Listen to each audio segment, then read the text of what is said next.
Hey guys, my name's Hayley Quinn. This is the second time we've attempted to do this video. This hotel room that I'm staying in LA is hotter than the sun. And the air conditioning is broken. I'm sweating everywhere. I'm joined by the wonderful Jason Farone, who is now... hot. Hot. He's very hot. You check in under the name Lucifer? Book this room.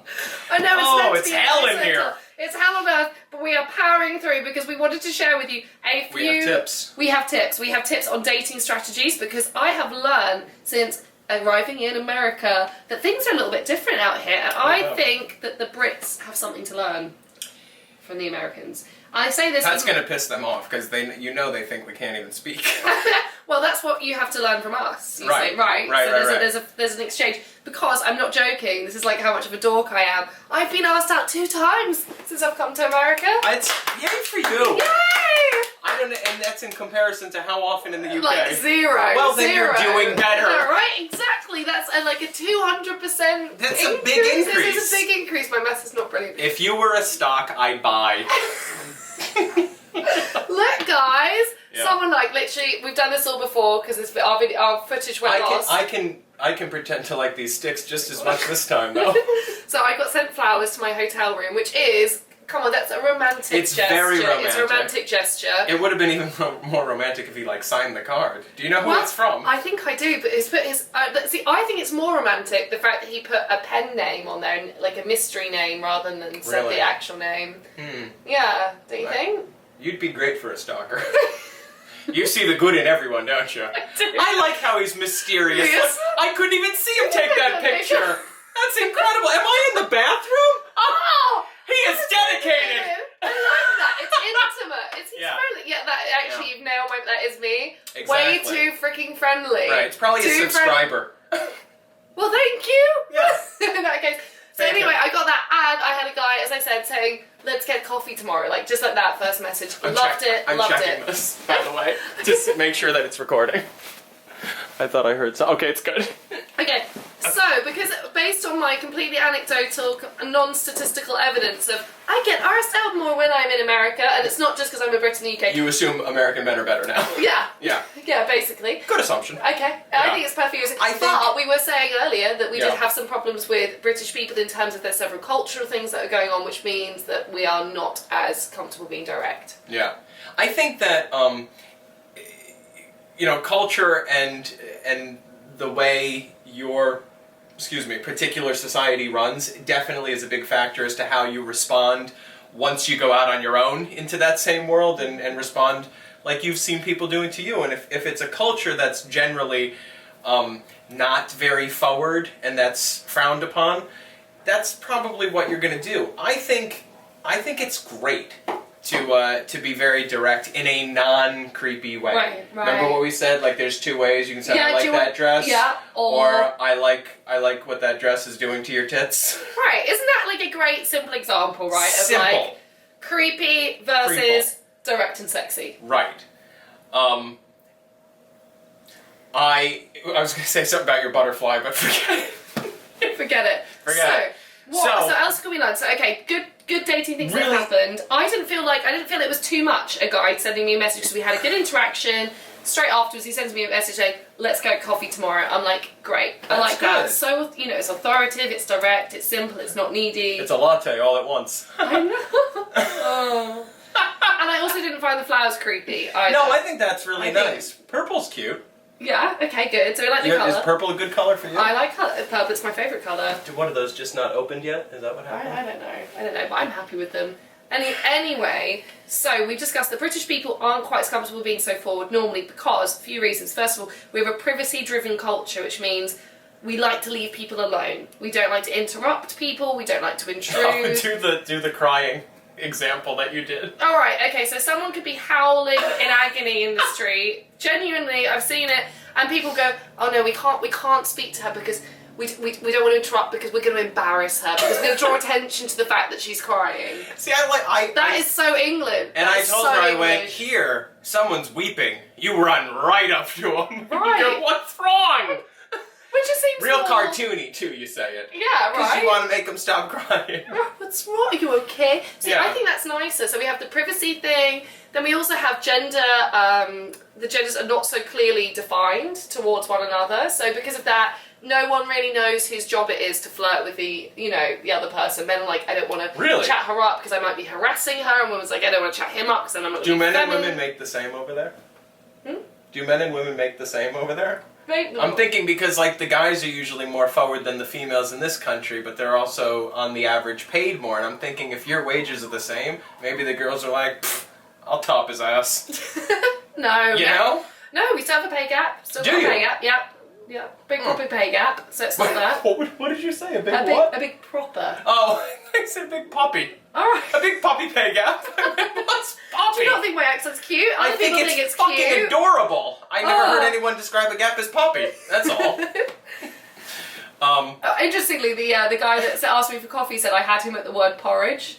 Really? Yeah. That's so cute. I thought it was cute as well. You have to make a Three Little Bears reference to I know. that. Oh my god. Yeah. So we've got the lack of clear gender thing, there's the privacy thing. Also with Londoners, I think everyone is basically too busy to meet people. It's like, I'm stacked, my social diary's booked out for the next 3 weeks. Also, Like, it rains a lot there. This is true. I don't think want. Who wants to go on a date when it's raining?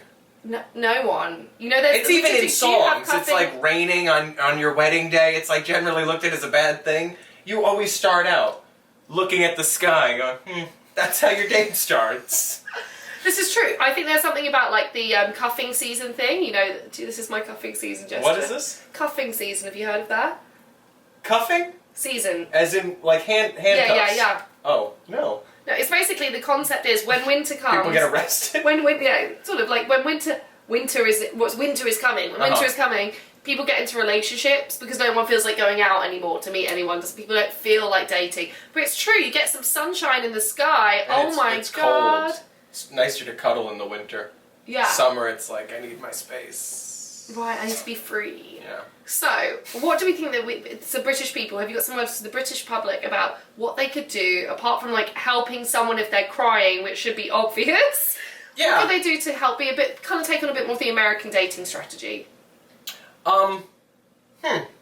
Well, I think like you said, my thought has always been if you're feeling something for another person, no matter if they're a stranger or if they're, your spouse of 20 years, if you're feeling something and you want to tell them and it's a positive thing, they should just respond positively. Right. And if they don't, the worst thing that happened was you just found an asshole. Right. You don't have to worry about that person potentially being the one because you just realized you paid them a compliment, you were genuine, you opened yourself, which is sexy, to come forward and say what you're feeling. And if they reject it, fuck them. Yeah. Now you don't have to worry about that person anymore and you move on to Exactly. the next one because someone's going to spark your interest very soon and go for it. Right. It's so true. I think I did a podcast with my nan who is 93. You're who? My grandmother, Yeah. who's 93 years old, and she said, tell the person you like all the time. Be open with them, be demonstrative, be tactile. Yeah. And that's true. Honestly, if you get into this thing where you start playing games, it's like you're like, oh, I want to text them, but I shouldn't text them because we're not really at their level. I don't want to... Okay, to an extent, because you want to have normal boundaries, you want to take time to get to know someone. But honestly, especially if you're hooking up, you're dating, and you feel like you can't call them or say something to them, then there's clearly not the right person. Right? Yeah. So if it's you can't talk to them. So I think rather than playing games. Yeah, don't play games. Don't play games. So I think rather than playing games, it's so much better to see everything as like a filter to you, right? Totally. It's like, you know what, if they don't like this style of communication or they don't like what I'm saying, then they're not right for me. Go away, be gone. Yeah. And I think that's the whole, really the whole reason. Because clearly I have no patience, because I told you I don't date, I do like the 30-hour experience.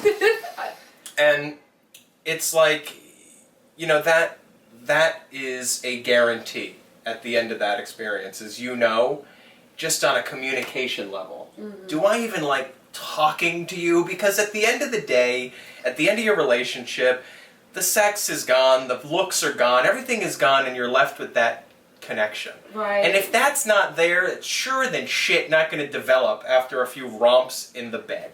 Right, exactly. So you need both, sexual and mental. Right. Those need to work together. That's exactly what my nan said, by the way. She said... Your grandmother said that too, huh? She did. She's so... Honestly, she said... I like this woman. Yeah, she's like, well, I've got personality, don't I, Hayley? And I'm like, on my podcast, I'm like, yes you do, Nan. And she's like, but my looks have gone, haven't they? And I'm like... Yeah, I suppose they have, a little bit, you know? Can't argue with that. So I'm like, but it's true. The personality never dies, you know. So if you don't like them as a person, or you're not communicating, you're just different. Yeah. Doesn't matter. You're not out there. You don't need to please the world. You just need to find a few people that you connect with. And if you waste time, this is what I think. If you waste time with people that are not right for you, who do not appreciate you, who are not compatible with you, then it just like drags you down and stops you meeting the people you're supposed to meet. So you know what? And you should also know though, if you are either currently with a person like that or you meet a person like that, it's not. Don't always look at it as a total loss, because what also that did for you was show you, wow, I was originally attracted to this type of person. Clearly that made me unhappy. Now when I see this in the future, I know to go get the fuck away from it. And that's what the spark So it actually, does. even the failed relationships are learning experiences. So no matter who you're open and honest with, it's only a win. That means it must be right. Oh my god, see, this is what it's like in LA. Crazy? There's all this dating stuff that's happening all the time. That's my little brother Slappy, Oh. who I will call back later. I shit you not, Slappy's Said calling. Slappy. Wow. Yeah. That sounds exciting. Doesn't it? But I think that's true, because I think where it doesn't work is if you run towards something that pushes you away. Yeah. You know what, if someone's being like weird with you or standoffish or isn't being forthcoming, do not keep pursuing them. It's like masochistic. Just stop. Leave them alone. Find someone else who's more into you. And get them into you. Yeah. Well, come to LA. I like that one. Yeah. That's a good thing to end on. Okay. Another one thing to end on. Fantastic. So, Yeah. if they want to find your channel, obviously I'll put a link in, but where can they find out about you? Well, I think the best thing to do would be to click on that link. You should put it right on that invisible microphone. Hey, I like my invisible I don't mic. even know what you got right now. I knew you were going to do that. Yeah. I knew it. It's an ice cream cone, right? Alright, go check me out. And we have a video where it's even hotter in the room, because we did it first, so it's really fucking wet. Yeah, so It's a moist video, is how I would describe it. I don't even remember what it's about. I just remember losing weight throughout the video. It was like getting slowly dehydrated, and I have a towel between my legs. You do. So that's a great sell point, isn't it? So if you want to watch that video, please head over There's a to the link fireplace below. in this room. I want to kill myself. Alright. Anyway, it's been a blast. I'm having so much fun in America, and I'll see you guys soon.